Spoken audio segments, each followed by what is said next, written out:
Welcome back everyone on RP academy. तो आज हम अपना एआरडी का सेकंड लेक्चर करेंगे इन एमसीक्यू सीरीज जो हमने स्टार्ट करी थी।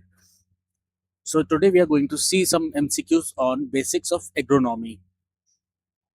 ठीक है, तो पहला पार्ट जो हमारा आता है, लाइक फर्स्ट 10 क्वेश्चंस हमारे होंगे on the basis of foundation of agronomy and the crops physiology. इसमें हम देखेंगे कोर फोकस क्या क्या है, बायोलॉजिकल मेथडोलॉजीज जो हम डिफरेंट यूज करते हैं, क्रॉप मैनेजमेंट हम कैसे करते हैं, कैसे एक फ्रेमवर्क बना एग्रो इकोनॉमिक साइंस का, इन चीज़ों को हम देखते हुए चलेंगे। ठीक है, तो let's begin our lecture. Which of the following best describes the co-focus and multidimensional nature of agronomy as a branch of agriculture science? So, इसमें क्या पूछा गया है, कौन सी ऐसी चीजें हैं जो डिस्क्राइब करती है कोर फोकस को, मल्टी डायमेंशनल नेचर को, आपके एग्रोनॉमी की ब्रांच को। पहला option, it is exclusively the study of soil chemistry and nutrient management to increase chemical to increase the chemical fertility of the land. दूसरे में आपसे पूछा गया है क्या ये it is a branch of agriculture science that focuses on the study and management of field crop and soil to enhance productivity and sustainability. Third option आपका है, it is a study of animal husbandry and its integration into large scale commercial field crop production system. या fourth, it is a primarily concerned with the genetic engineering of seed varieties to ensure they can grow without any soil management. Last option, it is the study of weather patterns and their impact on global commodities pricing for the agriculture export. जैसा कि हम जानते हैं about agronomy, agronomy क्या होती है? It is a branch of agriculture science जो focus करती है study and management of field crops को, कैसे आप उसकी प्रोडक्टिविटी और सस्टेनेबिलिटी को एनहांस करते हैं। ठीक है, तो correct option would be the b option आपका इसमें। Yes, so agronomic foundation, like अगर हम देखें, agronomy is like not about seeds और क्रॉप इन आइसोलेशन। यहाँ पे एक डायनेमिक इंटरेक्शन देखते हैं बिटवीन क्रॉप, सॉइल, वाटर और इन्वायरमेंट। हर एक चीज को हम कंसीडर करते हुए चलते हैं। ठीक है, अब इससे क्या होता है, इट प्रोवाइड स्पेसिफिक प्रिंसिपल जो रिक्वायर्ड होते हैं टू प्रोड्यूस स्टेपल फूड। जैसे कि इंडिया में अगर हम देखते हैं तो एग्रोनॉमिक एडवांसमेंट हमने देखे थे, जो उसमें आपका ग्रीन रेवोल्यूशन जो 1960 में स्टार्ट हुआ था, ग्रीन रेवोल्यूशन सबसे बड़ा उसका एक कहते हैं इफेक्ट था। ये डिक्टेट करता है कि क्रॉप जो आपकी होती है, लाइक क्रॉप चॉइस जो होती है वो मैच करनी चाहिए सॉइल को। ठीक है, जैसे कि इसका बेस्ट एग्जांपल है कि अगर हम देखेंगे कि लाइक जो भी आपका जूट होता है उसको ग्रो करने के लिए मॉइस्चर चाहिए होता है, तो वो कहाँ ग्रो होगा? एलुवियल सॉइल में ग्रो होगा जो आपकी वेस्ट बंगाल में होती है, वो आपके राजस्थान जैसे एरिया में नहीं हो सकता। ठीक है, तो हम इसको ये भी देखते हैं। आपको रिसोर्स मैनेजमेंट भी देखने के लिए इसके अंदर मिलता है। रिसोर्स मैनेजमेंट आपको कैसे देखने के लिए मिलता है? Like efficient use of limited resources, like जैसे कि एग्रोनॉमी देखती है आपके पास लिमिटेड रिसोर्स है कि आपके पास इतना पानी है, how you are going to use it. आपकी उसके लिए पानी हो सकता है, लैंड हो सकता है, कैसे आप मैक्सिमाइज कर सकते हैं कि आपको एक बेटर क्रॉप मिले या बेटर आप उससे आउटकम ले पाए। ठीक है, और एग्रोनॉमिक प्रैक्टिस आपकी जीडीपी को भी इन्फ्लुएंस करती हैं। Like agriculture almost half of the Indian workforce को अपने पास, मतलब कि व्हाट यू कॉल, अपने पास एम्प्लॉय करता है। कहीं ना कहीं से आप एग्रीकल्चर से जुड़े हुए होते हैं। ठीक है, तो आपको crop management, strategic, economic vital, ये सब चीजें इसके अंदर आती हैं। ठीक है, और अगर मैं बताऊँ अडेप्टेबिलिटी कैसे कभी कराई जाती है, लाइक एप्लीकेशन ऑफ टेक्नोलॉजी आप कैसे, तो जैसे एग्रोनॉमी हेल्प करती है फार्मर को टू अडेप्ट रीजनल वेरिएशंस कैसे?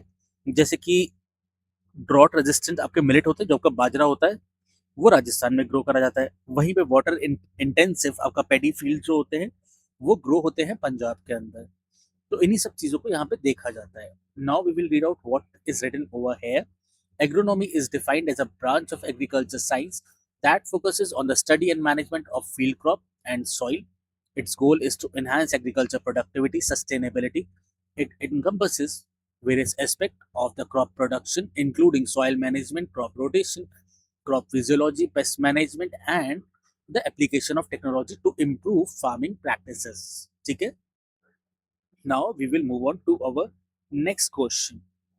That is, in context of soil science within agronomy, क्या specific role होता है and the importance of soil scientists in optimizing agriculture condition.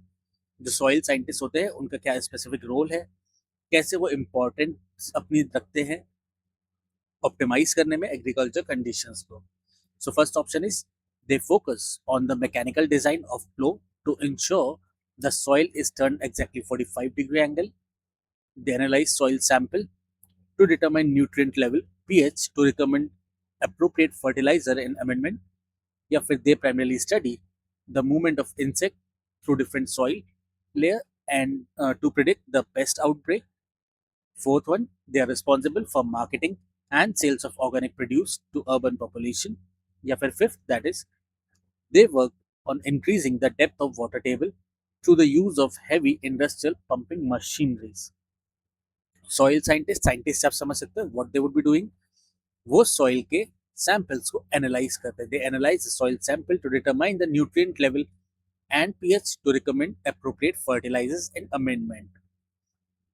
ठीक है, अगर आप देखेंगे 45 डिग्री एंगल तो ये कहाँ होता है, ये एग्रीकल्चर इंजीनियरिंग में चला जाएगा, ये पेस्ट मैनेजमेंट के अंडर में चला जाएगा, ऑर्गेनिक प्रोड्यूस और marketing sales that comes into what we call as sales में चला जाएगा, और इन डेप्थ वाटर टेबल को इंक्रीज करना by heavy industrial pumping machinery, ये भी आपकी एक इंजीनियरिंग का पार्ट हो जाएगा. It's not the part of soil scientist. ठीक है, so now we will move on. Soil chemical profiling. Profiling क्या होता है? जो सॉइल साइंटिस्ट होते हैं वो डिटरमाइन करते हैं the exact level of nitrogen, phosphorus and potassium, NPK levels को वो मैनेज करते हैं. ठीक है, लाइक पीएच बैलेंसिंग आप कहाँ देखते हैं, जैसे कि आपने लेक्चर्स के अंदर पढ़ा होगा, जो लेक्चर्स मैंने आपको पढ़ाया आपने उसमें देखा होगा, जिससे सॉइल की एसिडिटी और एल्काइनिटी को हम चेक करते हैं. उससे कौन कौन से एग्जाम्पल बेस्ट हो सकता है, वो रिकमेंड करते हैं कि आपको लाइम ऐड करना है अपने एसिडिक सॉइल में जो आपको केरला में मिलती है, और नॉर्थ ईस्ट सॉइल में जो जिससे कि वो कल्टिवेबल बन पाए, आप उसमें कल्टीवेट कर पाए चीज़ों को. बियॉन्ड एनपीके भी काम होता है इसके अंदर. बियॉन्ड एनपीके में आपका काम क्या होता है, डेफिशिएंसीज को ट्रेस करा जाता है एलिमेंट को, जैसे कि जिंक की डेफिशिएंसी होती है, इंडियन सॉइल्स में बहुत आसानी देखने को मिलती है, जिसकी वजह से राइस या वीट की यील्ड इतनी ज़्यादा नहीं हो पाती है. फिर आपको याद होगा मैंने आपको पढ़ाया था सॉइल हेल्थ कार्ड स्कीम एक होती है. It works with the soil scientist in foundation of the Indian government. Indian government के साथ ये होता है, सॉइल हेल्थ कार्ड स्कीम करी जाती है which provide farmers with customise crop fertiliser recommendation. जिस टाइप की आपकी सॉइल है उसी के हिसाब से आपको हम रिकमेंड करेंगे कि आपको कैसे करना है. ठीक है, and I am really sorry with my writing as usual. Now इसके अंदर आप ऑर्गेनिक कार्बन ट्रेसिंग भी देखते हैं.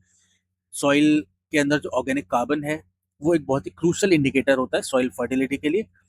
अगर वो बहुत ही ज़्यादा लो हो जाता है, अगर आप बहुत ज़्यादा लो हो जाता है अगर आप एक इंटेंसिव फार्मिंग करते हैं, ये बेसिकली आपको देखने के लिए मिलता है इंडो गैंगेटिक प्लेन्स के अंदर में. ठीक है, और हम इससे सॉइल की टॉक्सिक्स जो बिहेवियर होता है उससे भी मेंटेन करते हैं. ठीक है, इकोनॉमिक एफिशिएंसी भी आपको देखने को मिलती है. इकोनॉमिक एफिशिएंसी आपको इस तरीके से देखने के लिए मिलती है, लाइक जैसे कि अगर आपको पता है कि आपको कितना कितना एग्जैक्ट अमाउंट ऑफ चाहिए, दैट मीन्स आप ओवर यूजेज नहीं करेंगे. अगर आप ओवर यूजेज नहीं करेंगे तो आपने पैसे कम लगाए एंड आपको आउटपुट बेटर मिला. ठीक है, तो that is why soil scientists are really important. So soil science is a key component of agronomy. Understanding the soil properties, कैसी उसकी प्रॉपर्टीज हैं, कॉम्पोजिशन क्या क्या उसमें कितना परसेंटेज ऑफ अमाउंट के अंदर प्रेजेंट है, और fertility is crucial. Soil scientist analyse the soil sample during the soil sample to determine nutrient level, that is nutrient level, and the pH and other factor that influence the plant growth. Based on this analysis, they recommend appropriate fertilizer and amendment to optimize soil condition for the crops. Okay. Now moving on to the next question. How does crop physiology contribute to development of effective crop management practices in modern agronomy? Crop की जो physiology होती है वो कैसे contribute करती है effective crop management practices में different practices होती हैं मॉडर्न एग्रोनॉमी में उसको। तो इसके ऑप्शंस हैं A.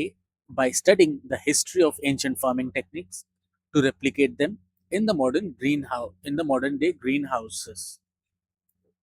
Second, by focusing on aesthetic appeal of plant to increase their market and value in floral industry. Third, by studying physiological process of plant to identify the factor affecting growth, development and the yield. Fourth, by analyzing chemical composition of pesticide to ensure they do not harm the internal structure of the plant. And last option, by calculating the exact carbon footprint of a single plant from seed to harvest. यहाँ पे आपने देखा, मतलब कुछ options आप ऐसे भी पहचान सकते हैं, लाइक आपने पढ़ा है ना, आपको समझ में आ गया। हम यहाँ पे क्रॉप फिजियोलॉजी की बात कर रहे हैं। ऑप्शन में यहाँ पर आया है by studying the physiological process of plant to identify factors affecting growth, development and yield. So option C would be the correct answer for this. कभी कभी आप ऑप्शंस देख के भी समझ सकते हैं कि आपको कहाँ जाना है, ठीक है, कौन सा ऑप्शन सही होगा। Now we are going to see the physiological dynamics. अब इसके अंदर क्या क्या होता है फिजियोलॉजिकल डायनामिक्स में? जो क्रॉप की फिजियोलॉजी होती है, it examines how plant convert sunlight to food, explaining why C4 plants जो होते हैं आपके शुगर केन, वो थ्राइव करते हैं हाई लाइट में, हाई टेम्परेचर में, जो एनवायरनमेंट उनको मिलता है बेस्ट इन उत्तर प्रदेश, ठीक है। नाउ वाटर स्ट्रेस मैनेजमेंट भी फिजियोलॉजी के अंदर में आता है। इसके अंदर क्या होता है? It studies transpiration helping develop जो ड्रॉट टॉलरेंट क्रॉप्स होती है आपकी डेक्कन प्लेटू रीजन के अंदर, उन्हें हम करते हैं। फिर हम देखते हैं फोटो पीरियोडिज्म। फोटो पीरियोडिज्म क्या होता है? ये होता है ये वो साइंस है जो एक्सप्लेन करती है like how plant respond to day length, like जो उसको डे में जिस तभी से लाइट मिल रही है उसको कैसे वो रिस्पॉन्ड करते हैं। Dictating the strict sowing windows for kharif season, kharif आपका मानसून में होता है, राबी आपका विंटर्स में होता है, क्रॉप्स इन इंडिया, ये भी फिजियोलॉजी के अंदर आता है। सोर्सिंग रिलेशनशिप को भी देखते हैं, like it analyse how nutrient moves from leaf जो उसकी सोर्स है टू द ग्रेन, ग्रेन को हम कहते हैं सिंक। सोर्स तो सिंक में सोर्स आपका होगा लीफ, ग्रेन होगा आपका sink, which is critical for maximising the grain filling the weight in the premium crop. Best आपका एग्जाम्पल है बासमती राइस को आप देख सकते हैं, वो इसका बेस्ट एग्जाम्पल है सोर्स टू सिंक रिलेशनशिप का। फिर हम देखते हैं hormonal regulation.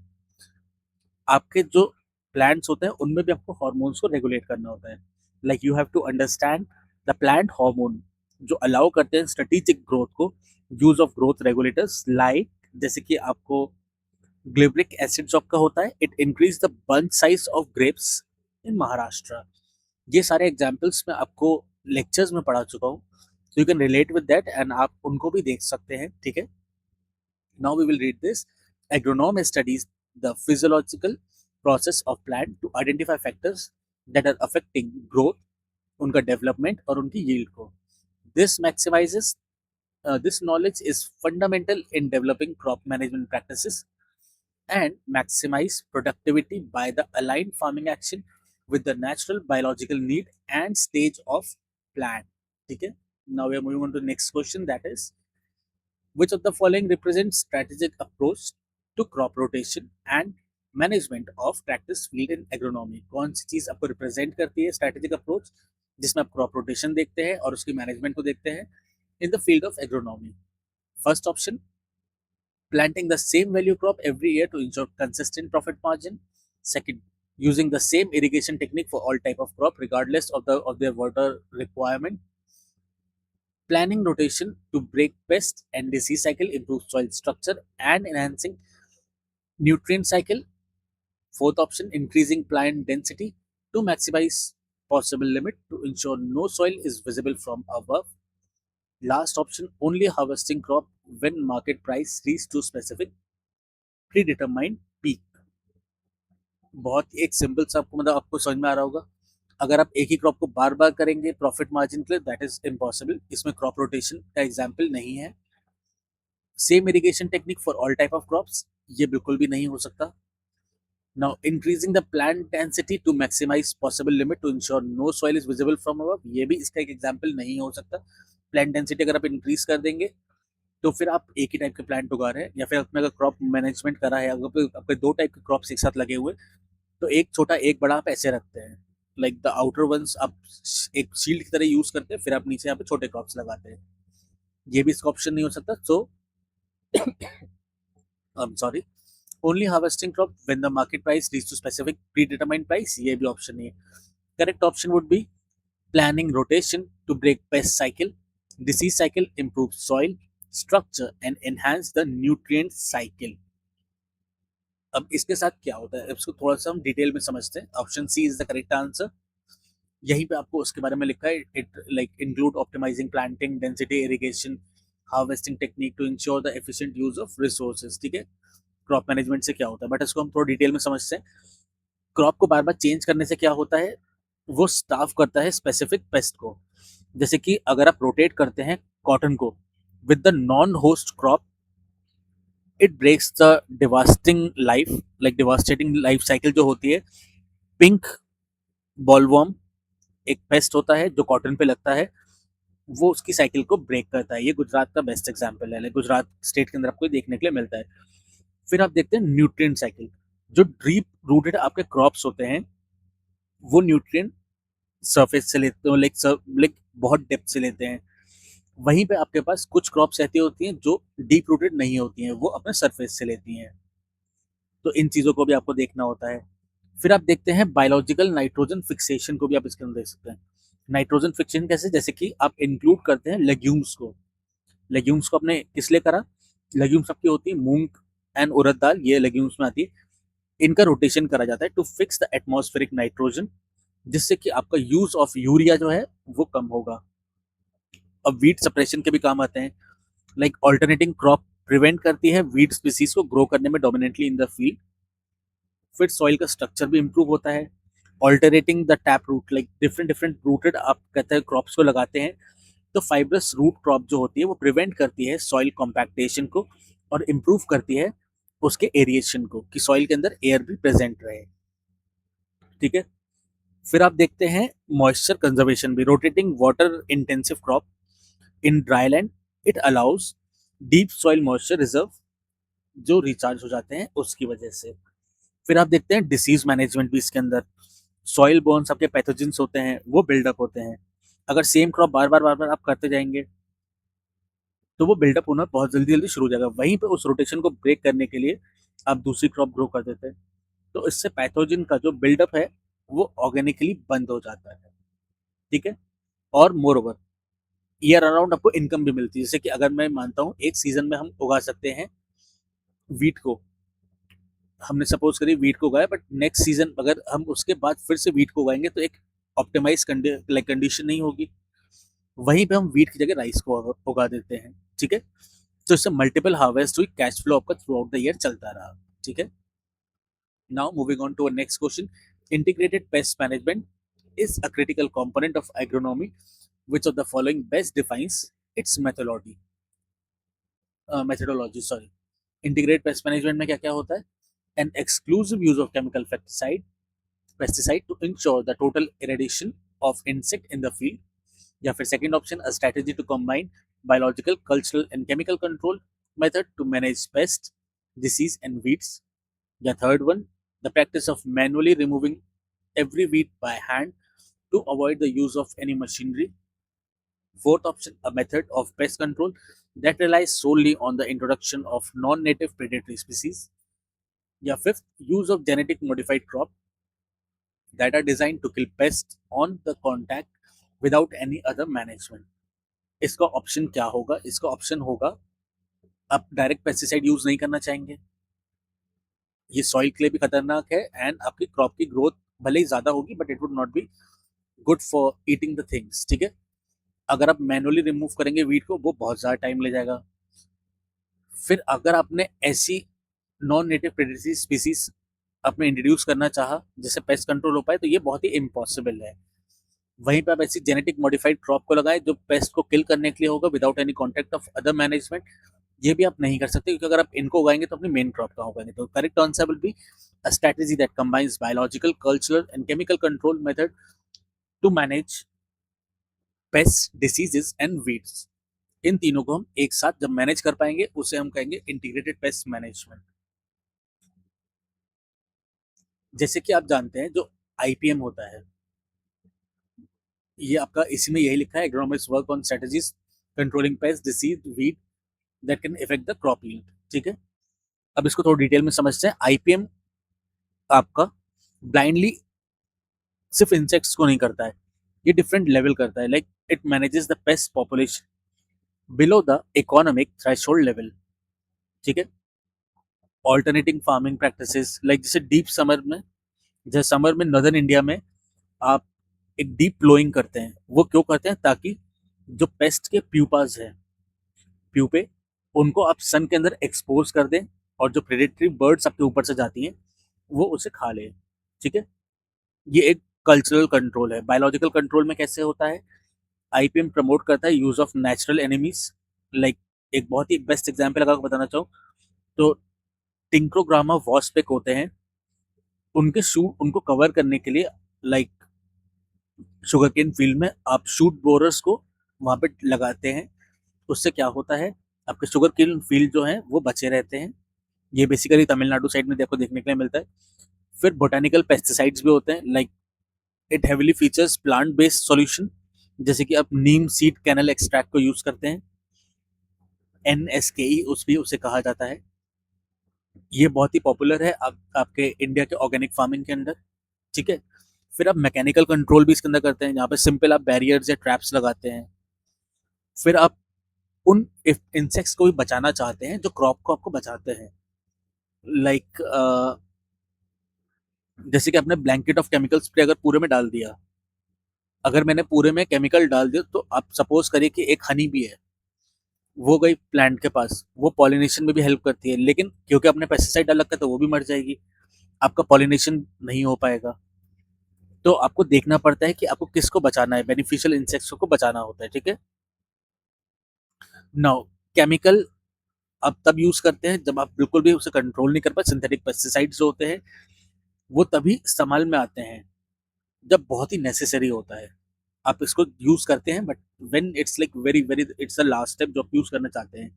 More over pesticides को आप इसलिए इस्तेमाल नहीं करते ताकि आप एक एनवायरमेंटल प्रोटेक्शन दे पाए। क्योंकि क्या होगा, जब आप पेस्टिसाइड डालेंगे उसके बाद आप खेत में पानी भरेंगे, या तो वो नीचे जाएगा, इट विल गो डाउन, आपके कहते हैं सॉइल बेड के अंदर जाएगा। ठीक है, या फिर कोई भी अगर पास में रिवर जा रही है या ग्राउंड रिवर जा रही है वहां फ्लो को चला जाएगा। तो इसलिए आप इसका यूज नहीं करते हैं। ठीक है, chemical control is the last thing that you do. Now moving on to a next question, that is precision farming and remote sensing are example of technology integration in agronomy। इनका primary benefit क्या होता है? Precision farming और remote sensing, ये हम lecture में देख चुके हैं। ये क्या करते हैं? ठीक है, they allow farmer to monitor farm from a remote office without ever visiting the field, या फिर they help making informed decision about planting, fertilization, irrigation, and pest control in using data analytics. Third, they are used to create 3D map of the farm for the purpose of selling land to a real estate developer. Fourth option, they automate the entire farming process so that no human labor is required for any task. Yeah, fifth one, it provides real-time updates on global weather pattern to predict the price of diesel fuel। अब हम इन options को देखते हैं। Last one जो हमने बिल्कुल अभी पढ़ा है, that would be like completely negligible. बिल्कुल भी ये हो नहीं सकता कि आपको ऐसी अपडेट मिले कि global weather pattern to predict the price of diesel fuel. ये नहीं होता। डीजल फ्यूल तभी होगा जब हॉर्मुज से ईरान अपने बैकिंग करेगा। ठीक है, so that's how like India के अंदर प्राइसेस ऊपर नीचे होते हैं। अब फार्म प्रोसेस को आप इंटायरली ऑटोमेट तो नहीं कर सकते कि ह्यूमन लेबर काम ही नहीं करे। ह्यूमन लेबर की आपको जरूरत पड़ेगी ही पड़ेगी। So that option is also incorrect. 3D maps create करेगा ताकि रियल एस्टेट डेवलपर उसे खरीद पाए, तो ऐसा भी नहीं होगा। जब टेक्नोलॉजी और आपका एग्रोनॉमी की बात आती है तो वहां पे सेलिंग की बात सबसे आखिरी होगी। Now it allows farmer to monitor the farm from a remote office without ever visiting the field. एक फार्मर अगर अपनी लैंड पे नहीं जाएगा तो वो कुछ नहीं कर सकता। ठीक है।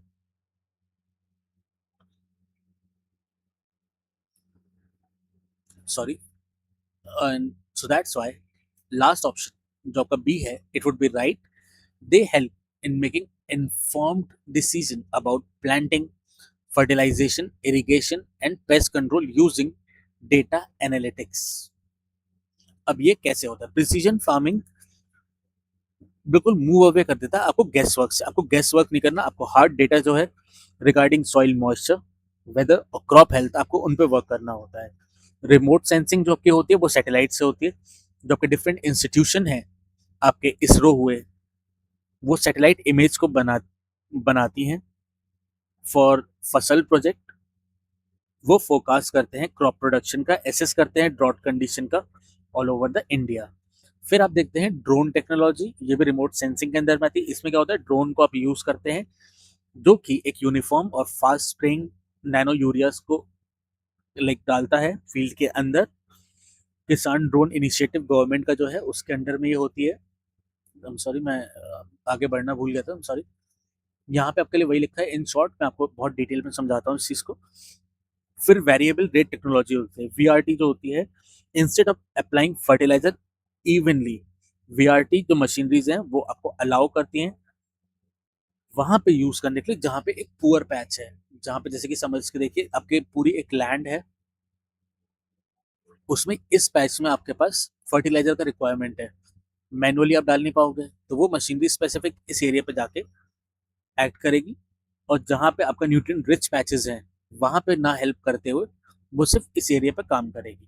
नाउ माइक्रो इरिगेशन सेंसर्स भी होते हैं। Precision ag uses soil moisture sensor combining, ये कंबाइन करता है आपके ड्रिप इरिगेशन के साथ to deliver exact water quantities जो शुगर केन के लिए हमें चाहिए होती है। बेस्ट एग्जांपल शुगर केन के लिए हम यूज करते हैं इसको।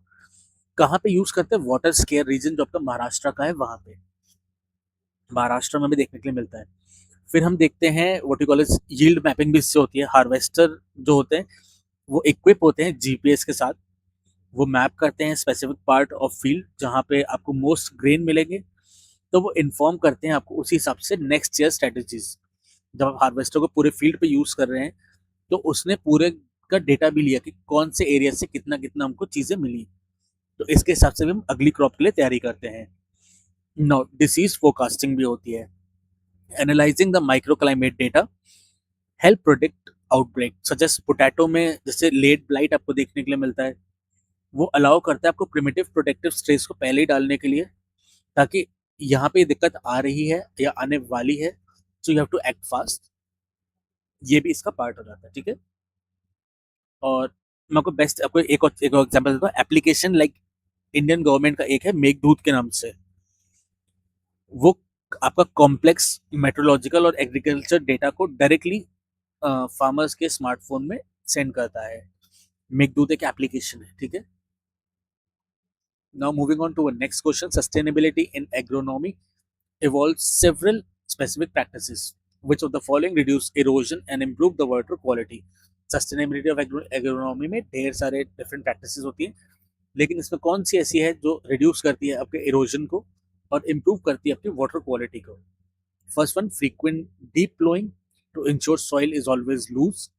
Second, promoting conservation tillage, cover cropping and environmental stewards.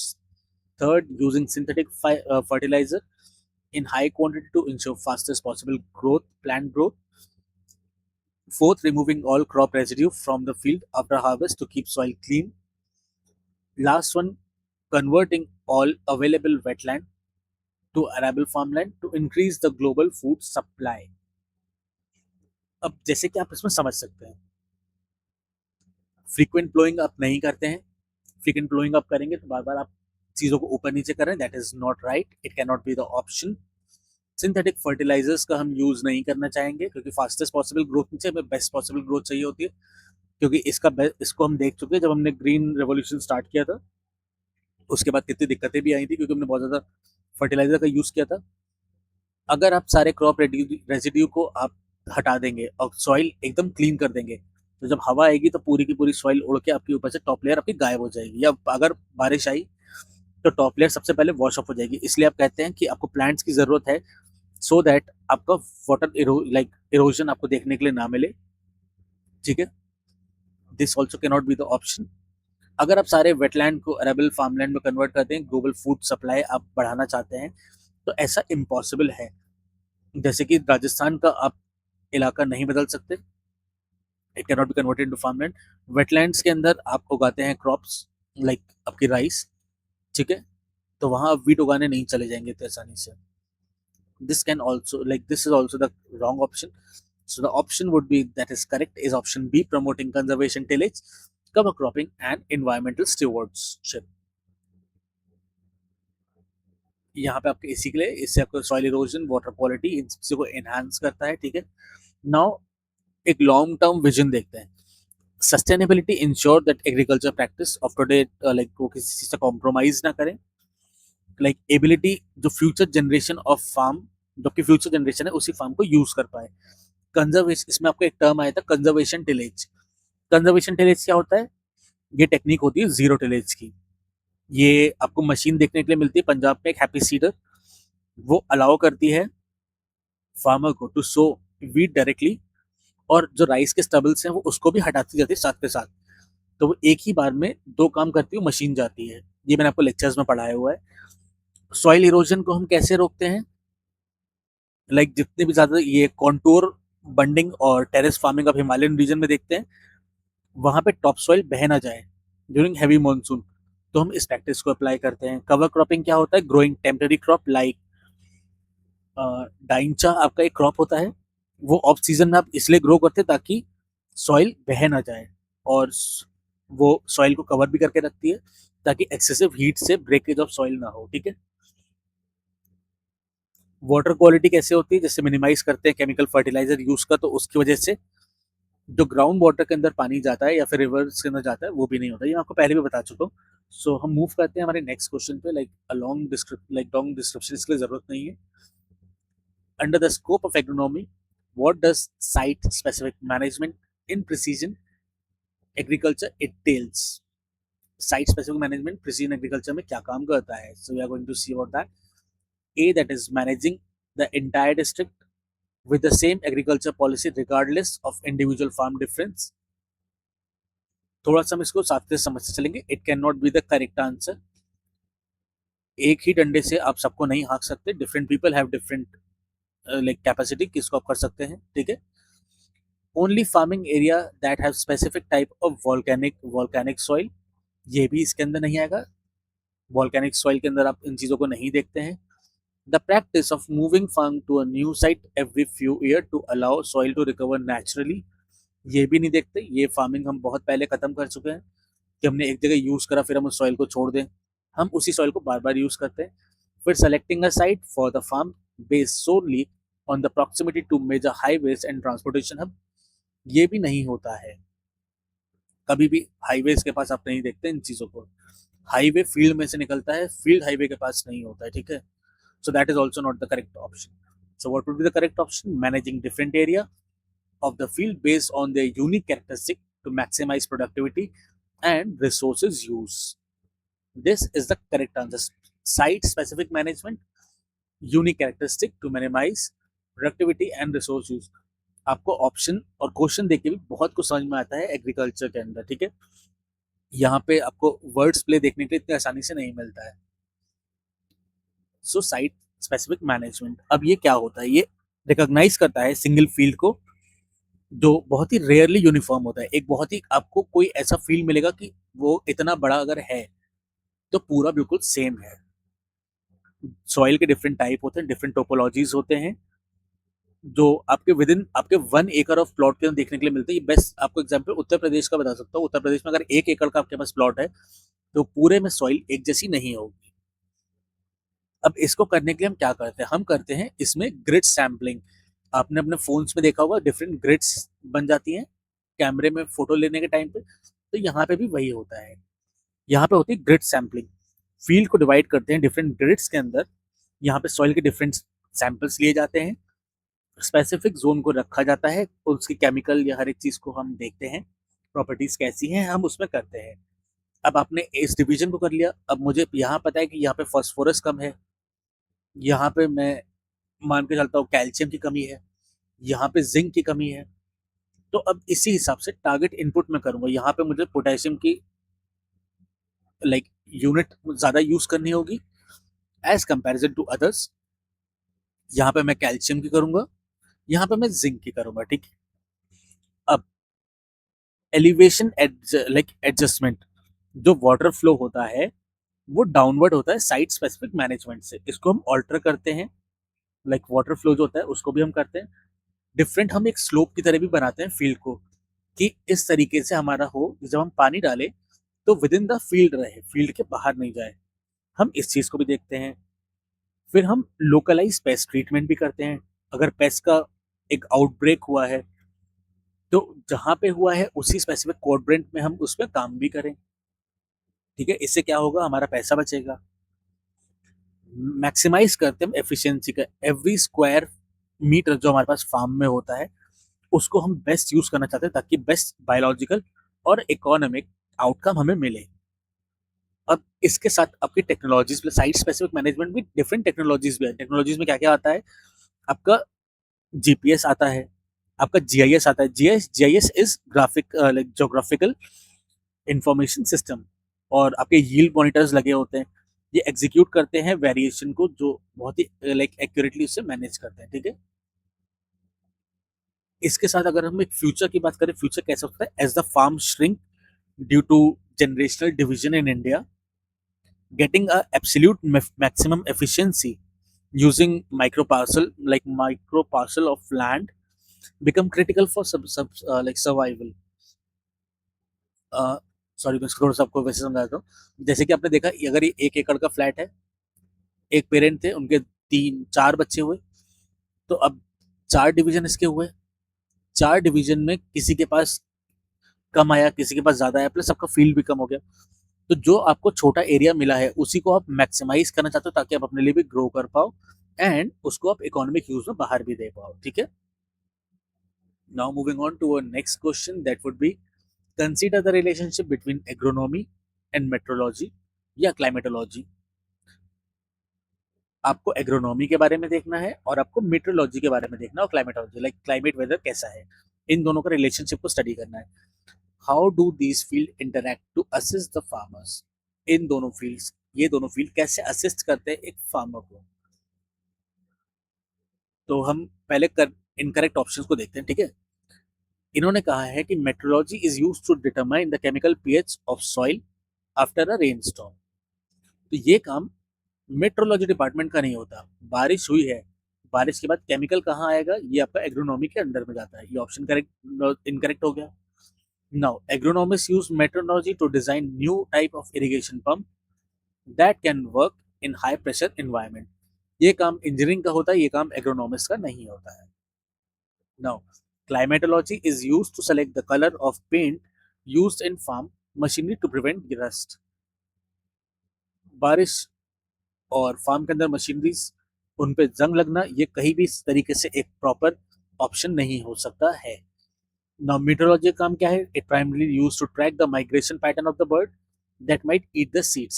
तो ये भी meteorology के अंडर में नहीं आता क्योंकि ये सीजन के हिसाब से होता है, ये बारिश के हिसाब से नहीं होता है। So what would be the correct answer? Correct answer would be the option B, जो बताता है climatology provide insight into long-term trend, while meteorology helps to predict the short-term weather events that influence the crop growth. जैसे कि आजकल आप देख रहे होंगे, कैसे भी आप देखते हैं कि आपको दिखाया जाता है कि एकदम से एक बादल का फॉर्मेशन हो रहा है, इंडिया के ऊपर बारिश आने वाली है, फिर 3 दिन बाद सेम हमारा वाटर मेट्रोलॉजी डिपार्टमेंट बोलता है कि वो बादल एकदम से गायब हो गया।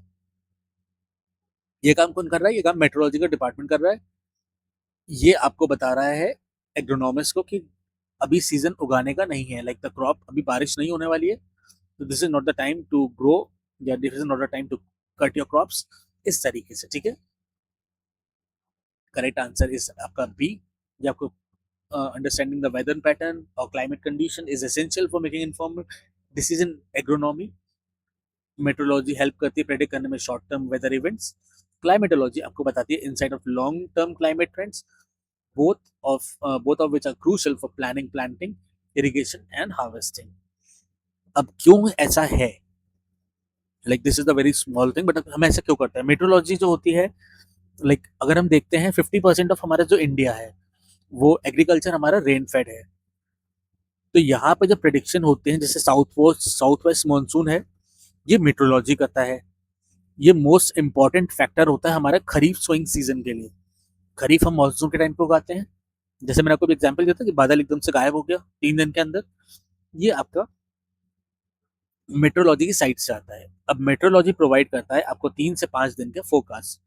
ये अलाउ करता है फार्मर को to delay the fertilisation application अगर हैवी रेन्स इमिनेंट है, ताकि जैसे कि मान के चलिए आप अपने फसल की तैयारी कर रहे हैं, लेकिन अगर एक हैवी रेन आने वाली है, अब हैवी रेन में क्या होगा, आपने सपोज करिए कि आपने व्हाट यू कॉल इट, आपने न्यूट्रिएंट्स फिक्सेशन कर रखी है। अब बारिश हुई एंड सॉइल के साथ न्यूट्रिएंट्स बह के चले गए, तो ये नहीं होना चाहिए, है ना। अब हार्वेस्ट की टाइमिंग भी होती है। एक्यूरेट वेदर फोरकास्टिंग ये अलर्ट करती है आपके फार्मर को टू अनसीजनल रेन या फिर हेल स्टॉर्म। अगर आपके ओले गिरने वाले हैं या फिर अनसीजनल रेन आने वाली है, तो भी आपको बता दिया जाता है कि ये होने वाला है।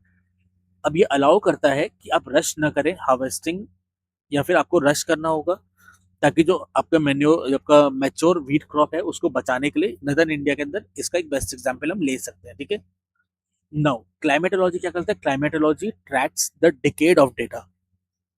मेट्रोलॉजी छोटे फील्ड पे देखता है, क्लाइमेटोलॉजी एक लंबे देखता है। लंबे इज लाइक डिकेड, वो सीधे 10 से 20 से 30 साल के अंडर अंडर में चलता हुआ जाता है। इसके अंदर क्या होता है? क्लाइमेटोलॉजी ट्रैक करता है decades of data to advise macro shift. जैसे कि आप देख रहे हैं ना, एल नीनो को हम कैसे पता कर पा रहे हैं? ये काम है क्लाइमेटोलॉजी का, ठीक है। क्लाइमेटोलॉजी इस चीज को आपको देखता है, ये आपको बताता है कैसे मैक्रो शिफ्ट आपको करने हैं। सजेस्ट करता है आपके फार्मर को to move to a high water intensive crop, जैसे मिलेट्स को आप करते हैं। फिर आपको बताया कि आपको मिलेट्स को ड्रायर रीजन के अंदर करना चाहिए। तो ये आप क्लाइमेटोलॉजी से पता कर पाए हैं। सब चीजें एक दूसरे से इंटर रिलेटेड होती हैं इन एग्रीकल्चर, ठीक है। और क्लाइमेट चेंज एडेप्टेशन का आपको बेस्ट एग्जांपल मैं बताता हूँ। अंडरस्टैंडिंग द लॉन्ग टर्म आपका climate shift is based on आईकार national innovation in climate resilient agriculture project, ये उसके अंडर में आता है। और क्रॉप का इंश्योरेंस वैलिडेशन आपको यहीं से मिलता है। मेट्रोलॉजिकल डेटा जो होता है वो एक बहुत ही बैकबोन है। जो आपकी स्कीम चलती है प्रधानमंत्री फसल बीमा योजना, उसमें आपको जो प्रूफ चाहिए होते हैं कि ड्रॉट हुआ या फ्लड इंश्योरेंस पे आउट हुआ, उसमें काम करता है आपका मेट्रोलॉजिकल डेटा, ठीक है। Now we will move on to next question. जो एक एग्रोनॉमिस्ट है उसका क्या कंसर्न होता है with the maximum production to minimum cost? What task do they perform regarding crop establishment? इसमें ये क्या करते हैं? पहले हम ऑप्शंस को देखते हैं।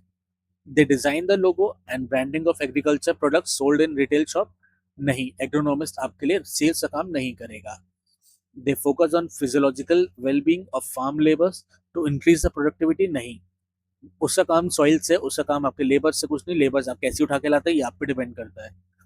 ये डेवलप करता है new type of synthetic material जो कंस्ट्रक्शन, फार्म, स्टोरेज, सिलोज में काम आते हैं। नहीं, आपके कंस्ट्रक्शन का काम आपको खुद करना है, ये इंजीनियरिंग का काम है, ये इसमें इसका नहीं काम है एग्रोनॉमिस्ट का। नेगोशिएट करता है इंटरनेशनल ट्रेड एग्रीमेंट्स में टू एक्सपोर्ट द ग्रेन्स। ये काम आपका मिनिस्ट्री ऑफ, आपका एक्सपोर्ट्स के अंदर में जाएगा। मिनिस्ट्री कोई भी इसके अंदर जाएगा, ये कहीं से भी आपका नहीं आने वाला एक एग्रोनॉमिस्ट के सर पर। एग्रोनॉमिस्ट का काम होता है ये इवॉल्व करते हैं एफिशिएंट मेथड को of cultivation such as broadcasting, nursery transplantation and dibbling. ये काम है एग्रोनॉमिस्ट का। अब इसमें क्या होता है? सबसे पहले आपका आता है फाउंडेशन ऑफ यील्ड, ठीक है। फाउंडेशन ऑफ यील्ड क्या होता है? Proper crop establishment is the very first and the most whatever is critical step.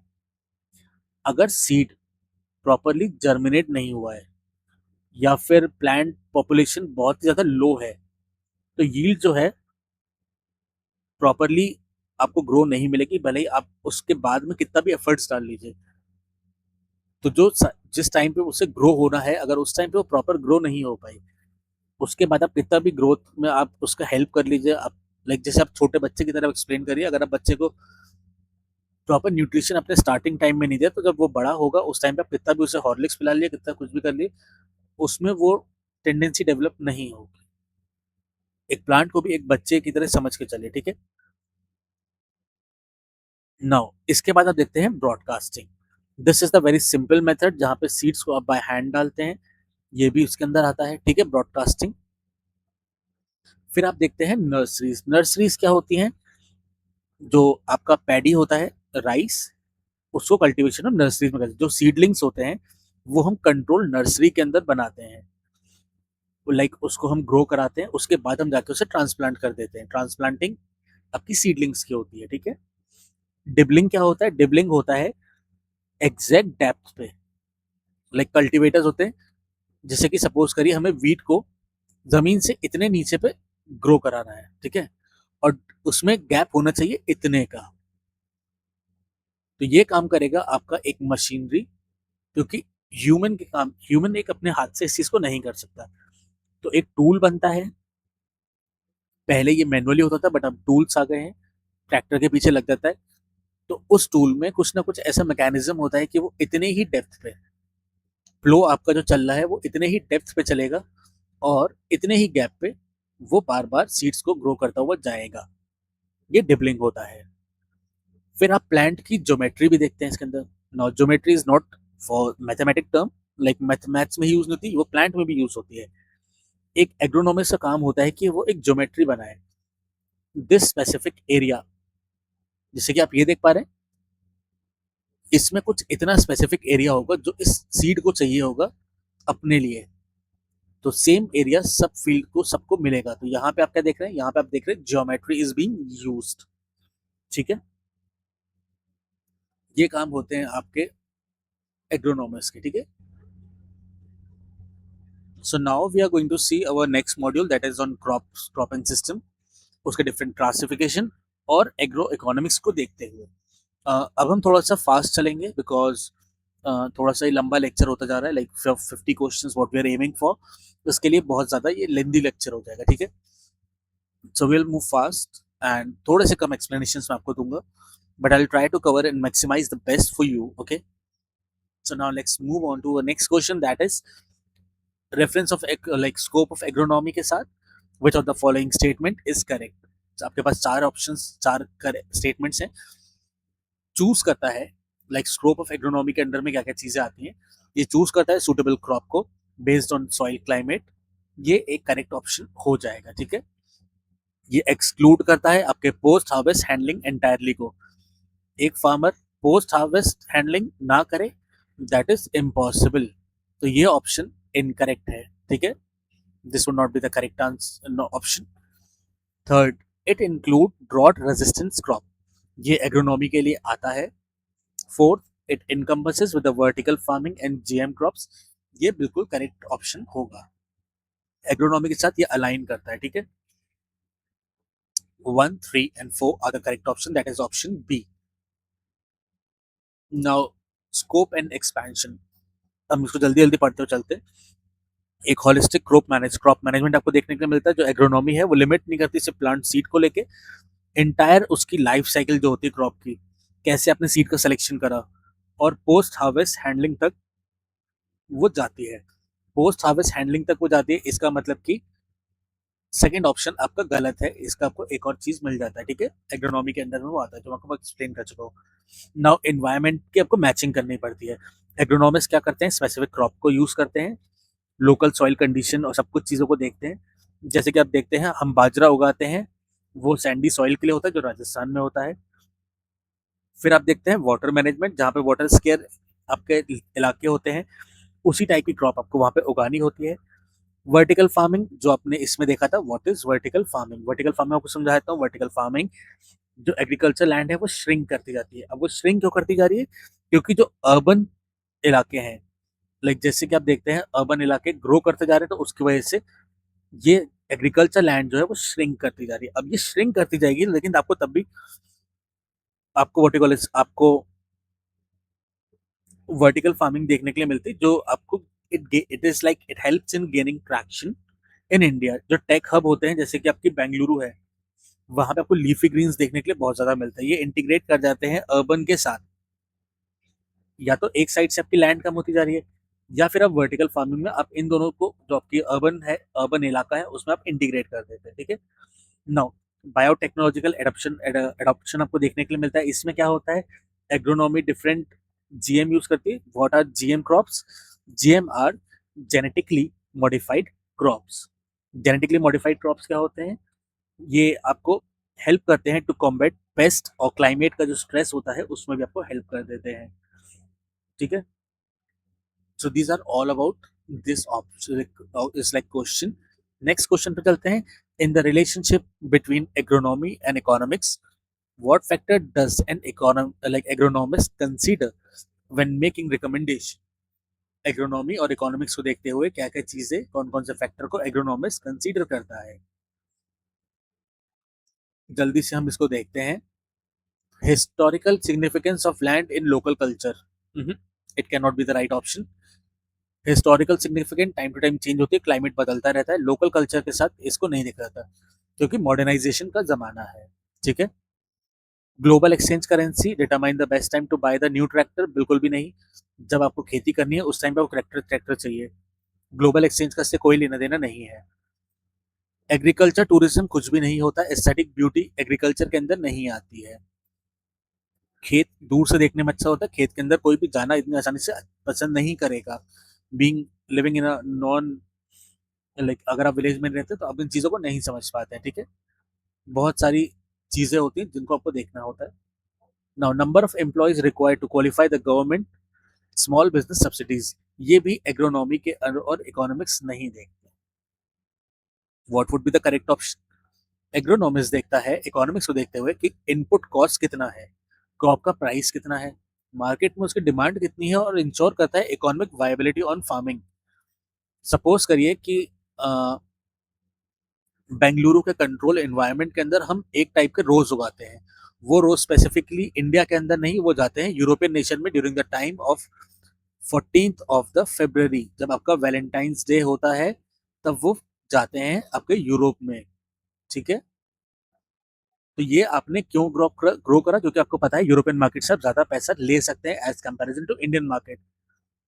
$50 का, सपोज करें $50 का एक फ्लावर या एक रोज एक यूरोपियन खरीद सकता है, लेकिन वहीं पे अगर आप इंडियन से बोलेंगे, he would be like no. Like $50 मैंने बहुत ज्यादा बोल दिया, आई कैन गो टिल $10। ठीक है, 10,756 that's the maximum. Agriculture economics थोड़ा सा हम इसे और देख लेते हैं। कॉस्ट ऑफ कल्टीवेशन को देखता है, एग्जैक्ट अमाउंट ऑफ कितना इनपुट चाहिए, सीड का, फर्टिलाइजर का, लेबर का, डीजल का, हर एक चीज को क्रॉप में लगाया जाता है। उसके बाद आपको कितने रिटर्न्स मिलते हैं, आप उसके साथ ग्रो कर पा रहे नहीं कर पा रहे, ये काम एग्रोनॉमी के अंडर में आता है। Yield versus profit, maximum biological yield आप देखते हैं। Like maximum biological yield does not always means the maximum profit. Agronomist वहां पे एक ऑप्टिमम इन्वायरमेंट क्रिएट करते हैं जहाँ पे लास्ट रुपी जो स्पेंड करते हैं फर्टिलाइजर का, वो आपके क्रॉप के वैल्यू को भी निकाल पाए, कितना आपने लागत लगाई है, एंड आपको वहां पे प्रॉफिट भी देखने के लिए मिल पाए। फिर आप देखते हैं किस किस पे आपको एमएसपी मिलता है। ये एग्रोनॉमिक्स का काम होता है, लाइक हेवली इन्फ्लुएंस होता है गवर्नमेंट की एमएसपी से। जैसे कि आप देखते हैं फार्मर जो पंजाब के होते हैं प्रीडोमिनेंटली वो ग्रो करते हैं वीट को और राइस को, और क्योंकि उनको पता है वहां से आपको गारंटीड प्रोक्योरमेंट मिलता है और इकोनॉमिकली आप सेफ भी हैं। साथ में आपने एक रोज का प्लांट भी उगा लिया तो वो आपकी एक्स्ट्रा इनकम हो गई। वीट और आपका जो पैडी है वो गवर्नमेंट के पास जाएगा ही जाएगा, आप इसे इंश्योर करके रखते हैं। ये सब काम एग्रोनॉमिक्स का होता है। फिर वो आपको देखता है रिस्क मिटिगेशन में भी काम आता है। वो रिकमेंड करता है क्रॉप का डाइवर्सिफिकेशन करो। लाइक इंटर क्रॉपिंग आप करते हैं पिजन पी का विद द ग्राउंडनट इन गुजरात। इससे क्या होता है कि बाई चांस अगर आपका पिजन पी सपोज करिए मार्केट में इतना अच्छा नहीं बिका, आपको ज्यादा प्राइस नहीं मिला, तो वहां पे आप क्या बेच पाएंगे, आप ग्राउंडनट बेच पाएंगे। या ग्राउंडनट नहीं बिका तो आप पिजन पी बेच पाएंगे। ठीक है। और फार्म्स को भी इस हिसाब से वो प्लान कराता है कि आपको केसीसी मिल पाए, किसान क्रेडिट कार्ड आपको मिल पाए। ठीक है।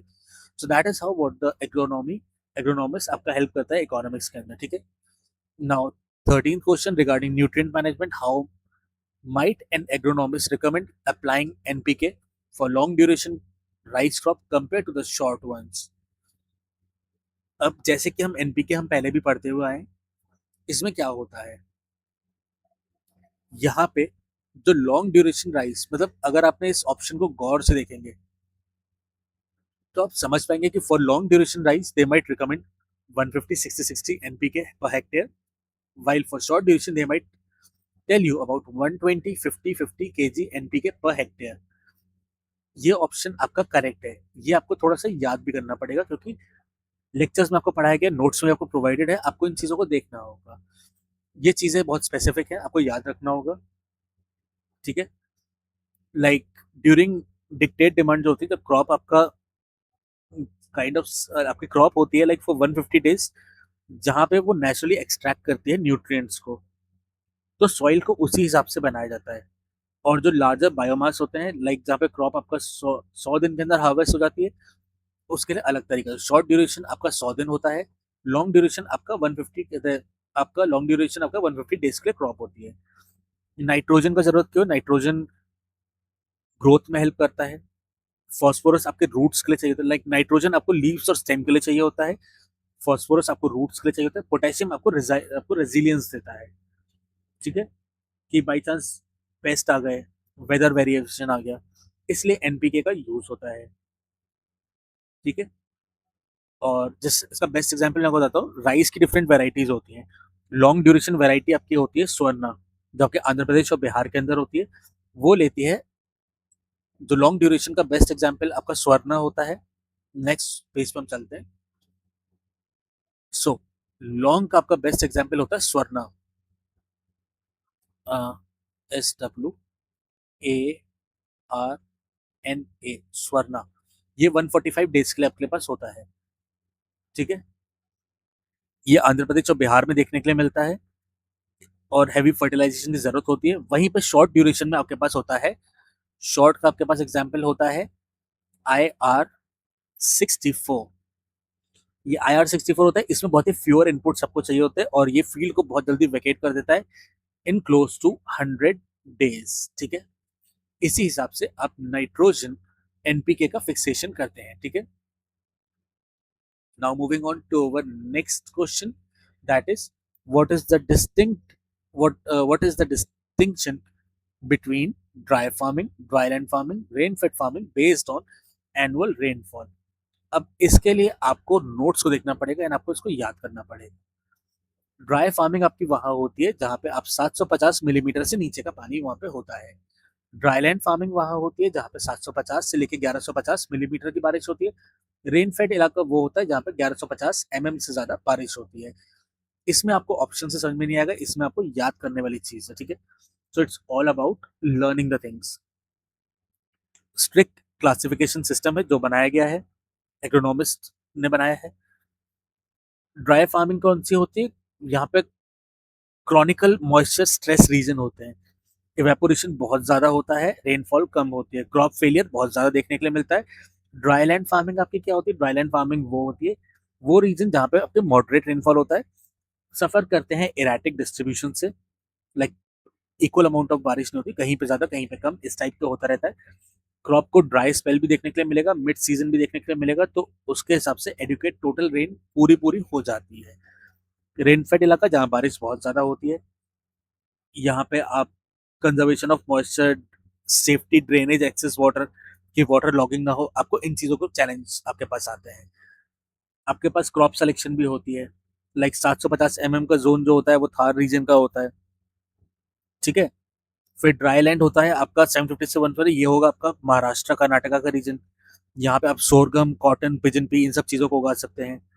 फिर रेनफेड के अंदर कौन कौन सी हो सकती है, ये हुआ आपका असम का इलाका, मेघालय का इलाका, कोस्टल केरला का इलाका, यहाँ पे बहुत ज्यादा बारिश होती है, तो यहाँ पे आपकी कौन सी क्रॉप उगेगी, यहाँ पैडी उगेगा, paddy that means rice, tea उगेगा, रबर उगेगा। तो इस टाइप से आप क्लासिफिकेशन ऑफ क्रॉप भी करते हैं, ठीक है। यहीं पे आपको ये समझाया गया है। आई एम सॉरी, मैं नेक्स्ट पेज पे आना वहीं पे रह गया था, वहीं पे आपको एक्सप्लेन कर रहा था। Now next question, identify the correct statement regarding dry farming as per the region that is less than 750 of rainfall। अब इसको मैं आपको बिल्कुल अभी समझाता हुआ आया हूँ। Crop failure is very common due to prolong dry season, ये हाँ, करेक्ट है। अब यहाँ पे growing season is typically less than 75 days, ये करेक्ट हो जाएगा। ये क्यों करेक्ट होगा? ये इसलिए होगा क्योंकि यहाँ पे बारिश का टाइम ही इतना होता है, 75 डेज ही, मतलब बारिश इतनी कम होती है कि 75 डेज ही क्रॉप सर्वाइव कर पाएगी। अब थर्ड ऑप्शन जो आपका आता है, moisture conservation practice are necessary, ये बिल्कुल आपको करना पड़ेगा। ड्राई लैंड है तो आपको मॉइस्चर कंजर्व भी करना पड़ेगा। Fourth option is like maintain humid region to manage excess water run off. Now this comes with the correct incorrect option. क्यों? क्योंकि जब बारिश वहां पे हो ही नहीं रही है, इतना बारिश हो ही नहीं रहा है, तो ये एक्सेस वाटर रन ऑफ आप क्यों देखेंगे? ये तो आपको देखना पड़ेगा उस इलाके में जो रेन फेड इलाका है। So the option 1, 2 and 3 are correct, that is the option C. लेकिन इसमें आपको बहुत सारी चीजें देखनी पड़ती है। मॉइस्चर कंजर्वेशन यहाँ पे एक किंग प्रैक्टिस है। नेक्स्ट पेज पे हम चलते हैं। यहाँ पे आपको बताता है कि ड्राईलैंड फार्मिंग 750 mm से हाईली एरिड रीजन के अंदर होती है। Crop growing season extremely short होता है क्योंकि ड्राई स्पेल बहुत ज्यादा होता है। मॉइस्चर कंजर्वेशन जिसमें मल्चिंग और शैलो टिलेज आपको देखने के लिए मिलता है। मॉइस्चर कंजर्वेशन यहाँ पे किंग है, ठीक है। अगर आपको काम करना है, आपको चीजें ग्रो करनी है, तो समर प्लोइंग आपको करनी पड़ती है ताकि आप रेन को कैच कर पाए। सरफेस की मल्चिंग करनी होती है ताकि इवेपोरेशन ना हो। सॉइल बंड्स आप बनाते हैं ताकि विंड इरोजन से ना उड़ जाए, क्योंकि यहाँ पे ड्राइनेस ज्यादा है तो विंड इरोजन बहुत ज्यादा आपको ससेप्टेबल हो जाता है, क्योंकि सैंडी सॉइल है। आप देखते हैं डिफरेंट डिफरेंट सैंड स्टॉर्म्स आते हैं। सैंड स्टॉर्म इसलिए आते हैं क्योंकि वहाँ पे मॉइस्चर रिटेंशन इतना ज्यादा नहीं होता। फिर आप देखते हैं मिक्स्ड फार्मिंग। मिक्स्ड फार्मिंग यहाँ पे बहुत इजीली आपको देखने के लिए मिलती है, क्योंकि आप जो यहाँ पे क्रॉप्स लगाते हैं वो इस तरीके से लगाते हैं कि हम एक क्रॉप लगाए जो थोड़ी सी ऊंची हो, हमारी मेन क्रॉप थोड़ी सी नीची हो, ताकि अगर बाई चांस यहाँ पे बहुत ही ज्यादा विंड इरोजन देखने के लिए मिले तो हमारा मेन क्रॉप बची रहे। मिक्स फार्मिंग आप देखते हैं, मिक्स फार्मिंग क्या होता है, यहाँ पे आप क्रॉप के ऊपर खाली रिलाई नहीं करते, यहाँ पे आप लाइफ स्टॉक को भी साथ में इंटीग्रेट करते हैं। अब बीइंग अ राजस्थान रीजन, यहाँ पे क्या उगेगा? यहाँ पे उगेगा, यहाँ पे सॉरी उगेगा नहीं, यहाँ पे कौन रहेगा? यहाँ रहेंगी गोट्स, यहाँ रहेगा कैमल, ठीक है। क्योंकि जो हार्डी श्रब्स वहां पे होते हैं उन पे ये आसानी से सर्वाइव कर जाते हैं, ठीक है।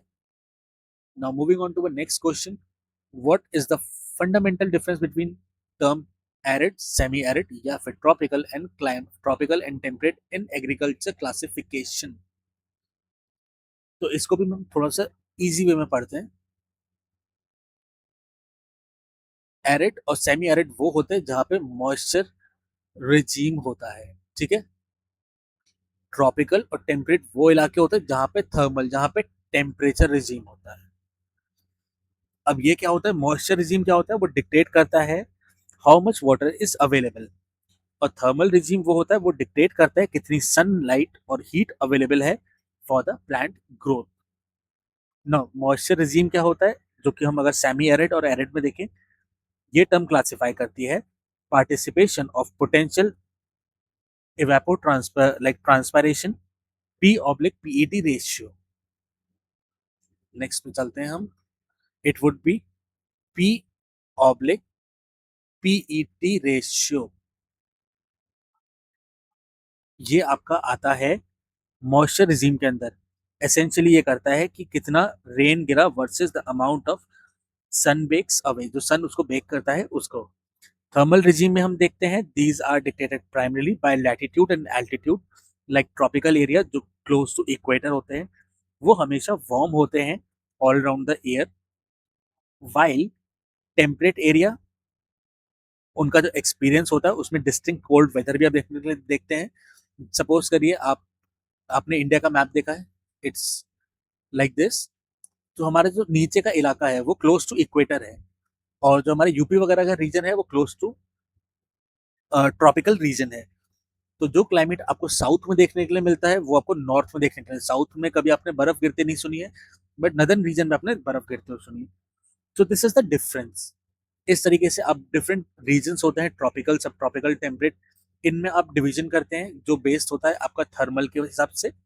एरिड सेमी एरिड आपका होता है precipitation and potential evapotranspiration के हिसाब से, ठीक है।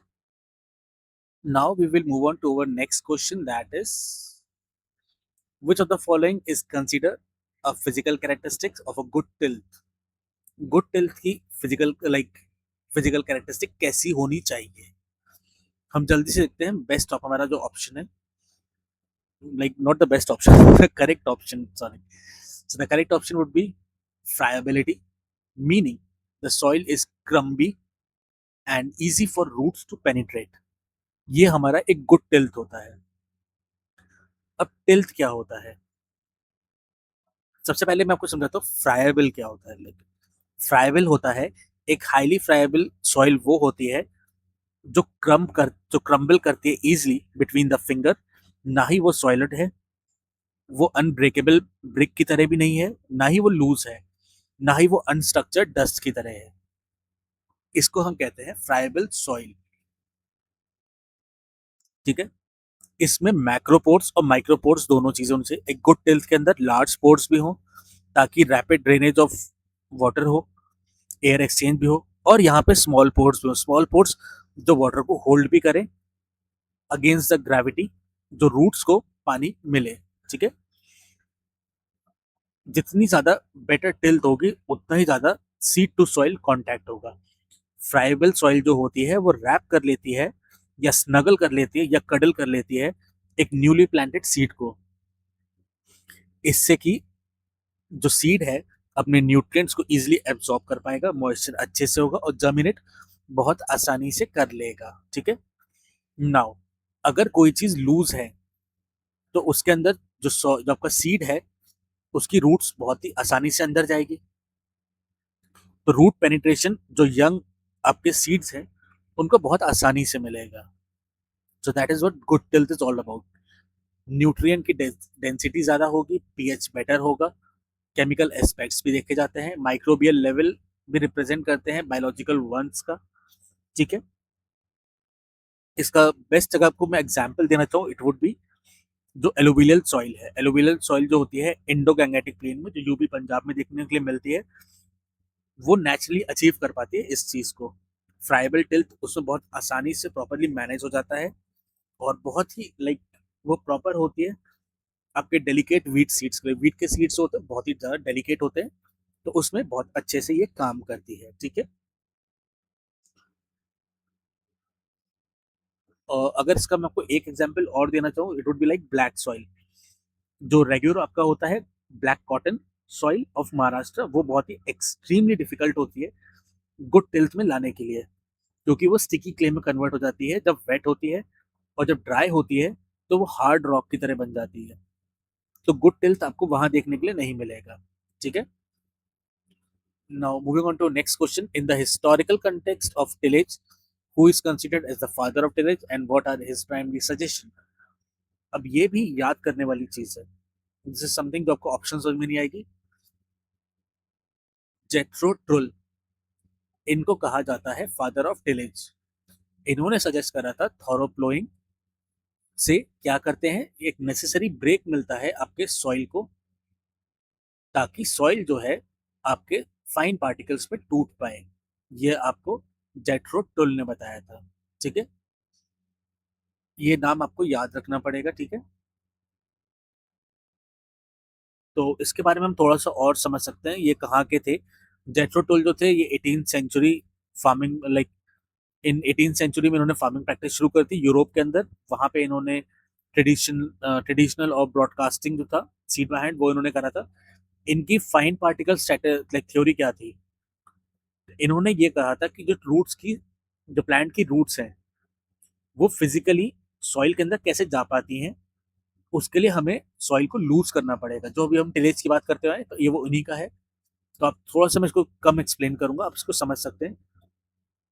जितना ज्यादा सॉइल आपकी लूज होगी आसानी से आपका सीड ग्रो कर पाएगा। वही वीट का example that would come in this. Okay, तो इसमें ज्यादा कुछ एक्सप्लेन करने के लिए मेरे पास है नहीं। Moving on to next question, which of the following are objective performing tillage in an agriculture field. अब ये क्वेश्चन आपका ऑप्शंस का है तो हमें इसको देखना पड़ेगा। To create ideal seedbed for germination, जी हाँ ये बिल्कुल सही है, क्योंकि टिलेज में आप जब प्लो को यूज करते हैं तो एक आइडल सीड बेड बनाता है, लाइक वी शेप में आपका बनाता है। आपको यहाँ पे प्लांट ग्रो करना है वो करता हुआ जाता है। अब टिलेज से क्या होता है, ये कंट्रोल करता है वीट को by burying seed and disturbing the root system. जैसे सपोज करिए कोई वीड यहाँ पे उगा हुआ है टिलेज के टाइम पे, ये प्लो गया, प्लो ने इसको उखाड़ के हटा दिया, तो दैट मीन्स इसने वीट को भी कंट्रोल करा, तो ये ऑप्शन भी आपका सही हो गया। फिर अब हम टिलेज के बारे में बहुत पढ़ते हुए हैं, तो tillage improve the soil aeration and facilitate gas exchange. क्यों? क्योंकि मैक्रो एंड माइक्रो पोर्स बनाता है, रिटेंशन भी हो और एयर भी घूमती रहे, तो ये ऑप्शन भी करेक्ट हो गया। Now it incorporate the organic matter like crop residue into the soil. जब ये इसको टिलेज ने इसको चलाया, जो भी क्रॉप का रेजिड्यू घूम के इसने इसको अंदर डाला, अब इसके अंदर माइक्रोब्स होंगे, माइक्रोब्स उससे प्रोसेस करना शुरू करेंगे, तो इसने इनकॉर्पोरेट भी करा क्रॉप के रेजिड्यू को। ये तो आपका मैंने आपका एग्जाम्पल में वीट था, बट यहाँ पे क्रॉप का रेजिड्यू वो भी अंदर जाएगा, तो ऑर्गेनिक मैटर आपका कहते हैं आपका इनकॉर्पोरेट हो रहा है, तो ये ऑप्शन भी सही हो गया। That means all of the above, sorry option D would be correct, that is 1 2 3 and 4। ठीक है, इसमें मेरे पास ज्यादा आपको एग्जाम्पल देने के लिए नहीं है, बेस्ट एग्जाम्पल मैं आपको दे सकता हूँ, लाइक यूनिक इंडियन ऑब्जेक्टिव आपका होता है टिलेज इज पडलिंग।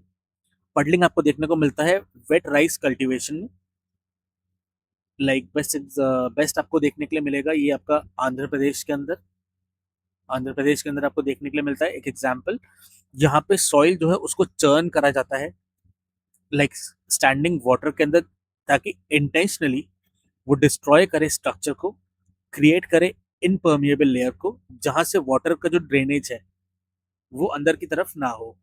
अगर आपने पडलिंग के बारे में पढ़ा है in the lectures, you will understand this much better. ठीक है, now we will move on to our next question, that is what is primary tillage and what is its typical depth range. ये भी question आपका याद करने वाला है। इसमें आएगा it is the first cutting and inverting of soil, like जो पहला आप कट करते हैं, primary tillage is the first cut, जो डेप्थ उसकी होती है वो होती है रेंजिंग फ्रॉम 10 to 30 सेंटीमीटर। ये आपको याद रखने वाली चीज है, so that is this is the correct answer.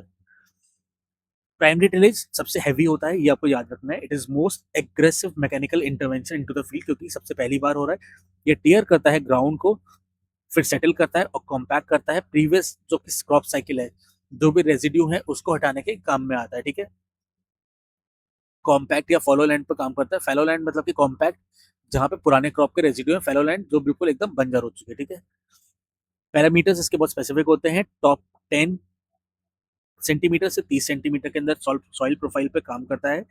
ये मेन रूट जोन और मेजोरिटी ऑफ फील्ड क्रॉप्स के अंदर काम में आता है। ये सॉइल इन्वर्जन के काम में भी आता है, लाइक इसका काम होता है फ्लिप करना सॉइल को entirely, like it buries under the surface along with the weed seed और ट्रैश, उन सब चीजों को करता है। और फ्रेश अनकॉम्पैक्टेड सॉइल जो होती है, जैसे कि आपका ये है टॉप सॉइल, समझ के चलिए कि टॉप सॉइल आपकी एकदम ये बैरन फील्ड है, इस पे आपने कुछ भी नहीं उगाया है। सॉरी सॉरी सॉरी, थोड़ा सा मैं इसको और नीचे रख लेता हूँ so that it doesn't cover over there. यहाँ पे कुछ भी नहीं है। अब यहाँ ऊपर एक सन है, कांस्टेंट हीट से ये क्या हुआ, ये पूरी सॉइल जो होती ड्राई हो गई। अब 30 सेंटीमीटर नीचे से आपने टिलेज करा, तो जो सॉइल नीचे है उसमें तो मॉइस्चर कंटेंट है, उसमें डायरेक्ट सॉइल नहीं पड़ रही, वो सॉइल ऊपर आ जाएगी, येली सॉइल नीचे चलेगी, तो कंप्लीट इन्वर्जन आपका देखने के लिए मिलता है आपको। This is what primary tillage आपका करता है। ठीक है, now we will move on to our next module, that is principle and practice of tillage. Now which primary tillage implement is specifically known for inverting soil and burying crop residue and weeds। अब इसमें कौन सा tool होता है जो काम में आता है? सबसे पहला काम जो इसमें आपका इसका एक बेस्ट ऑप्शन है वो है mould board plough.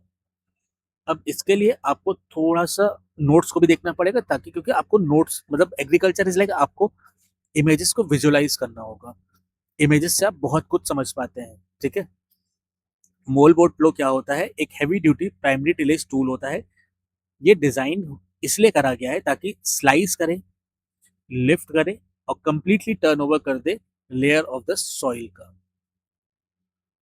Classic soil intervention tool, it lifts the surface, fractures and completely flip the soil slice. ये बहुत ही ज्यादा काम में आता है आपके बरोइंग वीड्स के लिए, पैथोजन बरोइंग रेसिड्यू क्रॉप के लिए और सरफेस ऑर्गेनिक मटेरियल के लिए, by placing them deep into the root zone to decompose. जो मैंने आपको बताया था, ऊपर जो भी चीजें हैं क्रॉप के रेसिड्यू सब कुछ चीजें उसको ही इन्वर्ट करके अंदर कर देता है, ताकि ये सॉइल के अब अंदर चला जाए एंड यहाँ पे आपका डिकम्पोजिशन का काम हो पाए। ठीक है, बहुत ही ज्यादा हायर पावर रिक्वायरमेंट होती है क्योंकि बहुत ही इमेंस वेट ऑफ सॉइल को ये मूव करता है, फ्लिप करता है ऊपर से नीचे। हैवी हॉर्स पावर ट्रैक्टर्स होते हैं, कंज्यूम करते हैं बहुत ही ज्यादा डीजल को, ये काम में आता है। लेकिन इसके साथ एक प्रॉब्लम भी है, डिग्रेडेशन का। डिग्रेडेशन आपको देखने के लिए मिलता है, रिस्क बहुत ज्यादा बढ़ जाता है। The effective, like while effective for cleaning the field, लेकिन अगर आपने एक्सेसिव यूज करा मोल्ड बोर्ड प्लो का, तो ये डिस्ट्रॉय कर देता है सॉइल स्ट्रक्चर को, जो नेचुरल सॉइल स्ट्रक्चर है वो आपका डिस्ट्रॉय हो जाता है। ये एक्सेलरेट करता है जहां पे आपका ऑर्गेनिक कार्बन लूज होना शुरू कर जाता है, और कॉम्पैक्ट लेयर जो बनती है बिनो लाइक बिलो द प्लो आपके डेप्थ, क्योंकि इसमें वेट बहुत ज्यादा होता है, तो जो नीचे की लेयर होती है वो कॉम्पैक्ट हो जाती है। माइक्रो एंड मैक्रोपोर्स को थोड़ी बहुत दिक्कतें होती हैं, थोड़ी बहुत चीजें लूज होती हैं। ठीक है, और अगर हम इसको देखें कहाँ पे ये सबसे ज्यादा यूज होता है इंडिया में, तो ये इंडो गैंगेटिक प्लेन में होता है, जहाँ पे वीट कंट्रोल के काम में आता है, जहाँ पे वीट के फील्ड्स में आप देखने के लिए आपको मिलता है। ठीक है, यहाँ पे ये काम में आता है। नेक्स्ट क्वेश्चन पे चलते हैं हम। In dryland farming condition what is the specific benefit of summer deep ploughing. अब जैसे मैं आपको बताया था लास्ट एग्जाम्पल में, यहाँ पे क्या होता है, जो सन होता है वो चमक रहा है टॉप फ्लोर के ऊपर, लाइक टॉप सॉइल के ऊपर। टॉप सॉइल पे क्या हुआ, ये बहुत ज्यादा हार्ड होता जा रहा है, नीचे वाला अभी भी बचा हुआ है, इतना सरफेस हार्ड हो गया। अब यहाँ पे समर डीप फ्लोइंग क्या करेगा, यहाँ पे वो करेगा आपका ऑप्शन बी। क्या करेगा, लार्ज क्लॉट जो है जो बेक हो गए हैं सन में, ये सन की वजह से हो गए, इसको ये करेगा ब्रेक, इसको करेगा डिसइंटीग्रेट और इम्प्रूव करेगा सॉइल स्ट्रक्चर को। इस पे जो भी वीड्स या पेस्ट उगे हुए हैं आप उसको भी तोड़ देंगे। डीप समर फ्लोइंग ये होता है। लाइक अगर आप देखेंगे कि मैं थोड़ा सा एक्सप्लेनेशन को कम करता जा रहा हूँ क्योंकि मैं इन चीजों को एक्सप्लेन आपको पहले कर चुका हूँ। ठीक है, so will go a little bit more faster in these things. Deep tillage में क्या होता है, हॉट लॉन्ग समर्स की वजह से एक्सपोज हो जाती हैं, जो क्लॉट्स होते हैं वो कॉम्पैक्ट हो जाते हैं, इसको आप ब्रेक करते हैं। Crucial exposure of UV and dry air kills the dormant pupae. जो प्यूपे और इंसेक्ट आपके अंदर साइड पे होते हैं उनको आप अपने टिल्टिंग लाइक अपने इसको व्हाट यू कॉल अपने लॉर्ड स्लॉट को ब्रेक करा, जो अंदर छुपे हुए थे वो बाहर आ गए। अब बाहर आने से क्या होगा, लाइट के एक्सपोजर में आ गए, उसकी वजह से वो मर जाएंगे। ठीक है, तो ये चीजें होती है, डिफरेंट डिफरेंट तरीके होते हैं। इसको हम सोलराइजेशन ऑफ पेस्ट भी कहते हैं। जैसे कि अपने टेम्परेचर 50 से 45 डिग्री में अगर है, उस लीथल हीट में अगर ये बाहर निकल के आ जाते हैं तो ये मर जाते हैं। ठीक है, और अगर आपको इसका बेस्ट एग्जांपल बताऊं, ये हेविली प्रमोट होता है आपका इन द ड्राईलैंड फार्मिंग, जो आपके राजस्थान और गुजरात के अंदर होती है, जहाँ पे आप खरीफ क्रॉप जो आपकी बाजरा होता है या ग्राउंडनट होता है उसको प्रिपेयर करते हैं, उस टाइम पे आप इसे करते हैं।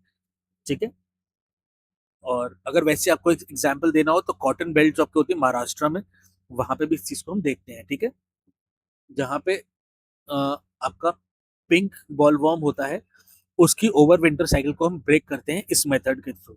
ठीक है, now moving on to a next question, ये मल्टी स्टेटमेंट है regarding subsoiling as the special tillage practice which of the following are true. अब हम इसको यहीं पर सॉल्व करते हुए चलेंगे। स्पेशल टिलेज प्रैक्टिसेस में क्या होता है, ब्रेक करता है डीप हार्ड पैन को without inverting the soil profile. क्या ये सही है, ये बिल्कुल सही रहेगा।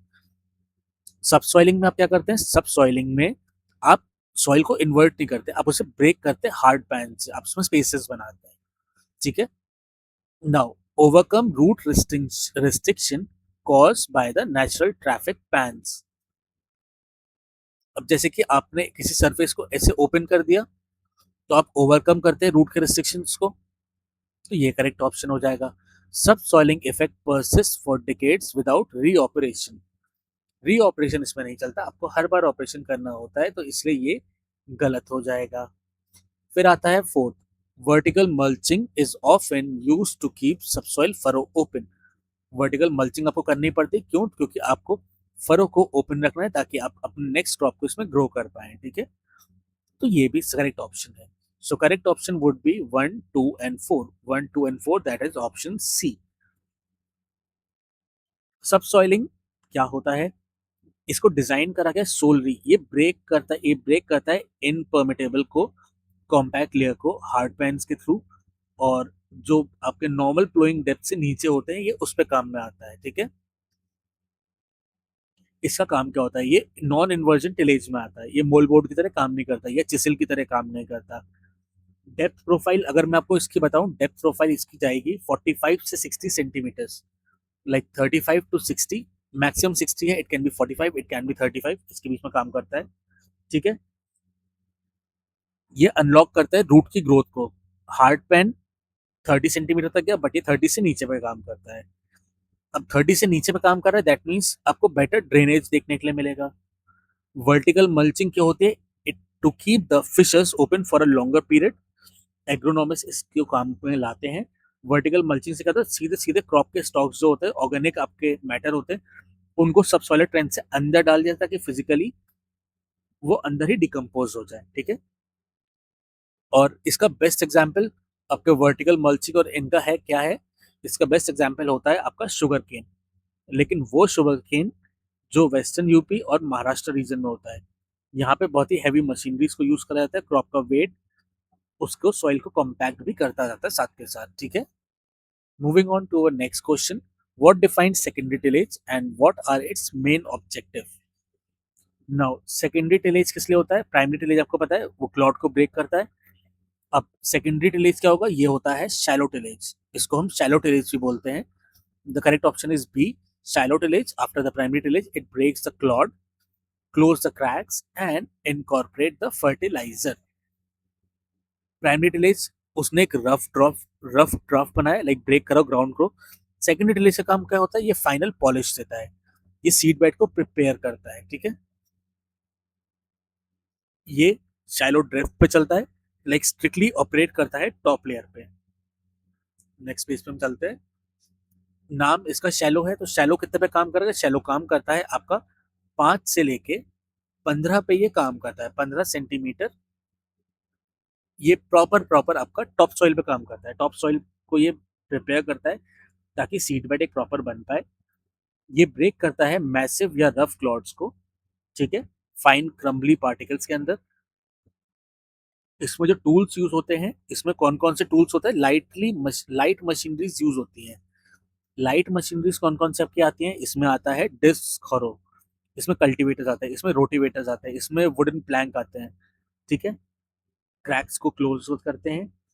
नाउ इसके साथ क्या क्या होता है, इसमें mechanical what you call is, ये एक प्रॉपर टाइम होता है जहाँ पे मैकेनिकली आप ब्लेंड करते हैं बेसल फर्टिलाइजर्स को, जिसमें compost, pre emergence of herbicide, इन सब चीज़ों को आप रूट जोन तक पहुंचाते हैं। वीड की फ्लशिंग भी इसके साथ साथ हो जाती है। ठीक है, ये आपको कहाँ देखने के लिए मिलता है, आपको देखने के लिए मिलता है पंजाब में, जहाँ पे हार्वेस्टिंग होती है आपकी राइस की। फार्मर वहाँ पे रोटिवेटर्स को यूज करते हैं फॉर इंटेंसिव सेकेंडरी टिलेज, ताकि रैपिडली वो क्रिएट कर पाए फाइन टिल्थ को। रिक्वायर्ड टाइम आपको सोइंग ऑफ वीट के लिए मिले, और टाइट टर्न अराउंड जो विंडो आपके पास बहुत छोटी सी विंडो होती है, उसमें आप इन दोनों कामों को एक साथ कर पाए। ठीक है, moving on to next question, that is puddling. What is the specific type of wet tillage. Puddling is a specific type of wet tillage which is the cropping system, which cropping system is the most common and why। Puddling में बार बार आपको बताता हुआ, puddling is like, पडल करना is like for the rice. Option को आप पढ़िए, cotton नहीं, वीट नहीं, पल्स नहीं, शुगर नहीं, puddling is all about rice. Puddling and wet tillage is always about rice. Rice cultivation to reduce water infiltration and create puddle layer for transplanting, ये है आपका करेक्ट ऑप्शन। अब primary tillage जो होता है बहुत ही रफ होता है, वो ब्रेक करता है, लाइक इसमें प्राइमरी टिलेज, सॉरी हम प्राइमरी टिलेज के बारे में बात नहीं करते, इसमें बात करते हैं पडलिंग की। ये बहुत ही एक यूनिक फॉर्म ऑफ टिलेज होता है। इसमें जो फील्ड है उसको कम्प्लीटली फ्लड कर दिया जाता है वाटर के साथ, इसमें स्टैंडिंग वाटर होता है। अब इसके अंदर क्या होता है, इसमें ट्रांसप्लांट करा जाता है लोर एंड राइस को, इंटेंशनल डिस्ट्रक्शन करा जाता है। लाइक ड्राई टिलेज में हम सॉइल को फ्राइबल बनाते हैं, लेकिन पडलिंग में हम सॉइल को इतना एग्रेसिवली करते हैं ताकि जो मड है वो एक कॉम्पैक्ट सरफेस बना दे एंड वाटर यहाँ से वाटर रिटेंशन हमें देखने के लिए मिले, वाटर का सीपेज ना हो। पडलिंग में हम ये करते हैं। ठीक है, सॉइल का स्ट्रक्चर हमने पूरा कर दिया, सॉइल को हाई डेंसिटी स्लरी में कन्वर्ट कर दिया ताकि डीप वाटर पर्कुलेशन हमें देखने के लिए ना मिले। पर्कुलेशन की वाटर नीचे सीप डाउन कर रहा है। कंट्रोल करता है वीड्स को भी। वीड को कैसे कंट्रोल करता है, क्योंकि पानी पूरे में भरा रहता है तो वीड उग नहीं पाता। ट्रांसप्लांटिंग ईजी हो जाती है, जो सैपलिंग्स आपके राइस के होते हैं बहुत ही ईजी आप उन्हें इसमें लगा सकते हैं। ठीक है, आपने देखा होगा बहुत ज्यादा, आपने कहीं पे पिक्स भी देखी होंगी, नोट्स के अंदर देखा होगा कि हाथ से ट्रांसप्लांट करा जा रहा है। ठीक है, ये आपको देखने के लिए मिलता है। नेक्स्ट क्वेश्चन, इस लेक्चर को हम यहीं तक रखते हैं। लाइक 25 क्वेश्चन हम अभी कवर करते हैं, 25 हम नेक्स्ट में कवर कर लेंगे। Like we can divide it into 2 parts, that is much easy, long भी नहीं होगा। So that's it for today. And आपको हमारे लेक्चर्स कैसे लग रहे हैं आप प्लीज इसे कमेंट करिएगा। Do like share subscribe the RP academy. ऐसे लेक्चर्स हम आपके लिए लाते रहेंगे। एंड मोस्ट इंपॉर्टेंट थिंग, ये पीडीएफ आपको हमारे लाइक एप्लीकेशन पे मिलेगी। वहां पे ये रीडेबल फॉर्मेट में होती है, it is not the downloadable format या प्रिंटेबल फॉर्मेट। तो इन चीज का आप ध्यान रखिएगा। And till then please take care and have a nice day. And please अपने लाइक शेयर एंड कमेंट जो भी आप कर सकते हैं आप करिए। आपको दूसरों को सजेस्ट करना है how you are studying with us, आपको कैसा लग रहा है, ये भी आप अपने एक्सपीरियंस को बता सकते हैं। अगर आपको लगता है कि कुछ चीज़ों में इंप्रूवमेंट आपको चाहिए, कुछ चीज़ें आपको एक्स्ट्रा चाहिए, आप वो भी इसमें लिख सकते हैं। हम उस चीज़ पर भी काम करेंगे। ठीक है, तो take care and have a nice day. Thank you.